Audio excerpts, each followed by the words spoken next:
I was gonna do chapter 5, but what up? My name is Alex.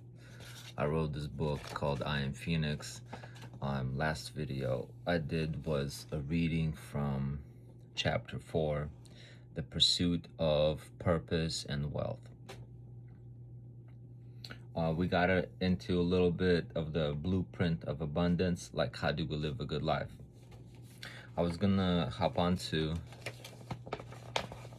chapter 5, but chapter 4 is just so full of stuff. So I'm gonna go ahead and keep reading. So this is continuation of chapter 4, because the purpose and the chase is kind of what we're after, because sometimes we don't know what we're looking for. So we often deceive ourselves with shortcuts, trying to escape the hard work it takes to build something meaningful. We chase entertainment, indulgence, or fleeting pleasures, thinking that an easier path will somehow lead to same rewards. But as Napoleon Hill famously stated,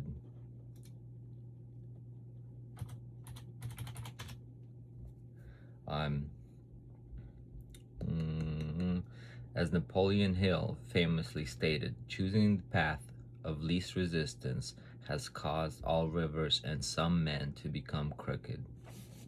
That was such a profound little quote that I came across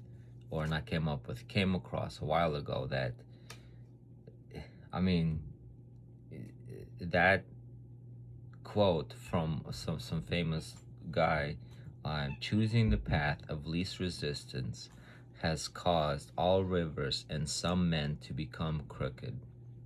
So that's kind of one of the things that drive me into this A, self-reflection, but B, into this study of what's actually worthwhile to do, and why does it feel so hard, and why in the longevity and the experience, and doing like going the distance instead of doing short bursts of honest work, right, with lapses of judgment here and there. Whereas if you go the long route, if you go the distance, if you go a happy borderline medium average speed but still maintain the distance for a long time, you can still go straight enough towards your goal. But if we're veering, going with the flow, going through the cracks and the crevices, well, at some point we're going to take those shortcuts, and then the shortcuts accumulate enough to where we're having moral lapses of judgment, and then some of it becomes criminal, and then by then we have a lot of stuff to actually get away with because too many shortcuts, right? This escape from effort leads us to addictions, laziness, and ultimately a loss of purpose. Escaping responsibility leads to rock bottoms, whether that be through addiction, broken relationships, or self-destructions. For alcoholics, it's at the bottom of the bottle, where they wonder what happened to their lives. For others, it's the endless pursuit of fun that leaves them actually hollow inside. But true success in life requires effort, hard work, consistent and focused energy over time. Lack of self-control is the root of all downfall. Lack of self-control is the root of all downfall. And then earlier, I think it's a Buddhist phrase, but wanting is the root of suffering. And then lack of self-control is the root cause of all downfall. So should we had a little bit of discipline, listen to some of our intuitions, avoided some certain known bad decisions, right, and had stood firmer on the little issues, I guess. I guess I vape, and then sometimes I drink, but I do smoke weed. So that already, I know this is terrible for my lungs, yet I still do it. I know the weed is terrible for my lungs and it makes me slow, but I still do it. I know coffee's kind of still terrible for my it's so delicious though. It's bad for something. I don't care, but I still do it. Therefore, that means some of my other areas of life, I have some questionable decisions that I'm making, right? Because I just showed you like five five easy examples to where I know I should do better, but I'm not. I know this is killing me. I know this is hurting me, but I'm not. Do I expect consequences of that one of these days? Probably. Do I have headaches and stuff because I drink 5-7 cups of coffee? No, I think I'm having headaches because I don't drink more coffee. Anyways, but it's the small lapses of judgment that both point to kind of a little bit of problematic behavior, but signify and hint at some bigger issues, right?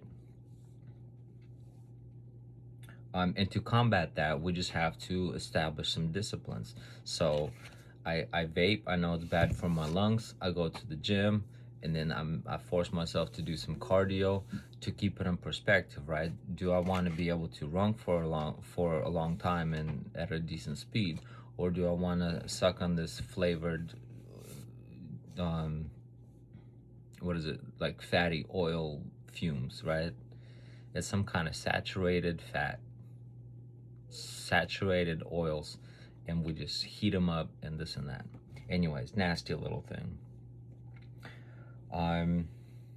Fun leaves on the outside, blah blah blah. Lack of self-control is the root of all downfall. Overconsumption of food, entertainment, and relationships leads to erosion of both character and spirit.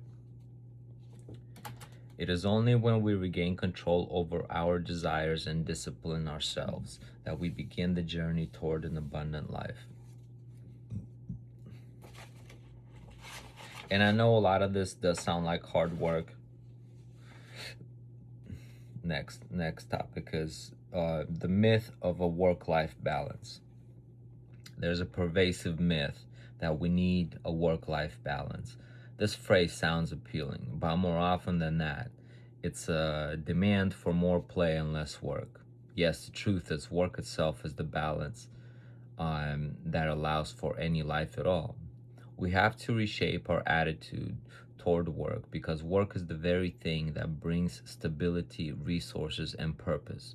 Without it, there's no abundance. It's just a hollow existence filled with distractions.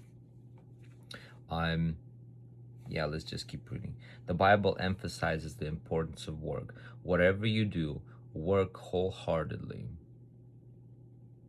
as for the Lord and not for men. Colossians 3:23. We were made to be productive, to contribute to the world. When you give your best efforts in the marketplace or at home, you contribute to something bigger than yourself. It's this participation that gives life meaning and allows for material and emotional rewards. A better question than how can I achieve a work-life balance might be, how can I work in a sustainable way? The answer lies not in a balancing less work with more play, but in finding ways to make your work meaningful, aligned with your purpose, and fulfilling. There's no abundance without sacrifice, and work is a sacrifice that makes prosperity possible. That's pretty cool, right? I could add to it hard work, but this sounds like work is actually kind of noble, and it's one way for us to achieve what we're after. In the Bible, there's a principle of sowing and reaping in life. In most everyday speech, we call it karma. We call it the yin yang, I guess. So there's a balance, but the true thing is you don't get equal what you sow. You don't get equal of your action. It's not eye for an eye. It's if somebody, if some kids poked my kid's eye and he's severely scarred, I'm going after the dad. I'm going after the family. I would be heavily fucking pissed. So I wouldn't demand that their child gets an eye poked out. I would I would do something a lot worse to the adults responsible, right? Even if it wasn't their fault, or at least I would try to, or at least I would want to. So there's an when we sow it, it ripples, but it's also like compared to a tree or a plant. If you were to sow a piece of corn, a single piece of corn doesn't come up. The staff comes up with like two or three or four full things, ears, I guess they're called, maybe they're called, of corn, and on those there's hundreds, right? And then it just drastically multiplies. So it's not just karma. It's not like, oh, I said a bad word, somebody will say a bad word into my direction. Well, it's like a ripples, and the waves go out and bigger and bigger and bigger. So, but they don't just go out. They kind of stay there. And then stuff has to return, right? Anyways, so you reap what you sow, but you also usually reap about 10 times more than you sow. But then you also have to cultivate and take care of and manage what you sowing, so that your reaping could be a full harvest. Next is the game of money and value. Money is often demonized, but it's simply a tool, one that can be used for great good or great harm. Money itself is neutral. It's how we pursue it and use it that defines our relationship to it. To attract wealth, you must become valuable. You must become valuable in the marketplace. You must solve problems, offer services, and create products that enrich people's lives. It's simple. Provide value, wealth will follow. Once you attract money, managing it becomes key. You must steward your resources well, or they will vanish. And once you've learned to manage money, you must take risks to grow it. The parable of the talents in Matthew illustrates this well. Those who invest what they have are rewarded, while those who bury it out of fear or laziness are punished. The lesson is clear. God rewards those who use their gifts wisely and who aren't afraid to take risks. But here's the ultimate truth about wealth. You accumulate it not to hoard it, but to give it away. The more you give, the more you bless others, and the more blessings come back to you. Acts 20:35 is, it is more blessed to give and to receive. And then building a legacy of wealth and happiness. I know there's like, I swear every church and every broke person is like, it's better to give than to receive, so you should give me. And I'm actually not asking for stuff. I'm establishing that a Christian should be able to earn his way, should be able to have systems to where people can't make you out of circumstances or out of peer pressure or out of the need to fit in the workplace, where they can't make you switch up your faith, right? Where the government and this and that. So if we were to believe everything that the government told us, and so far a lot of us have, and they're telling us that we're going to take the belief of God and the sovereignty of it all out of the school systems. Well, they did, right? And then they inserted their transgender stuff in there, and there was a lot of stuff, and a lot of single mothers, and a lot of adoptions, and a lot of what is it, foster care stuff happened to people, right? And that in itself caused their own ripples of chaos. Shit, I don't know where I was going with this. Anyways, the video's over. Oh yeah, the giving, right? All the broke people are like, it's better to give, so you should give me. Well, yeah, as a Christian, you are encouraged to Set up your life to where people don't govern your life, to where they can't force you or coerce you to switch up your religion, right? Because they're gonna try. The goal is to separate you from God. If everybody else, if 90% of over 90% are separated from the presence of God, then it's only natural, right? So yeah, at some point, a Christian gotta understand that absolutely everybody and everything comes second to your faith and your beliefs, right? And then the solidity of it all. I guess that's the purpose of rising from the bottom, rising from the ashes, right? Is because people will try. um I technically almost had a shitty life because people sometimes go out of their way to fuck with me. And I was just contemplating this because I see some rowdy female behavior online, and I'm like, why does it feel like these women get really comfortable with just threatening me or getting in my face or talking down to me, especially in public?